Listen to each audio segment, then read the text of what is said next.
అట్లా మనుషులు ఎల్లప్పుడూ మనతో ఉంటారంటే మేబీ ఉండొచ్చు, ఉండకపోవచ్చు. మనుషులు అవకాశవాదులండి. అనుకూలంగా ఉన్నప్పుడు అనుకూలంగా ఉంటారు, ఏదైనా ఇబ్బంది అయితే ప్రతికూలంగా మాట్లాడతారు. నచ్చితే నచ్చినట్లు మాట్లాడతారు, నచ్చకపోతే పిచ్చి పిచ్చి మాట్లాడతారు.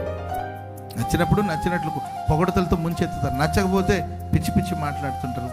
అందరూ ఎల్లప్పుడూ మనతో ఉంటారు లేదో మనం చెప్పలేం.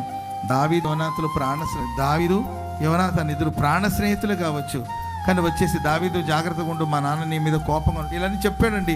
దావీదుతో ఉన్నాడంటే లేదండి, మళ్ళీ రాజనగరానికి వెళ్ళిపోయాడు.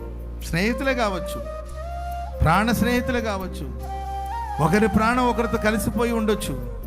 ప్రాణ స్నేహితుడిగా భావించి అతని కోసం చాలా వస్తువులను కూడా ఇచ్చాడు, అంతవరకు ఓకే. కానీ రాజనగరాన్ని విడిచి రాలేకపోయాడు.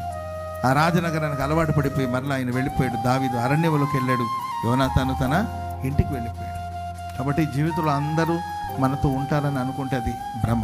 కాబట్టి అంతవరకు జీవితాంతం మనకు తోడుగా ఉండేది మన దేవుడు మాత్రం.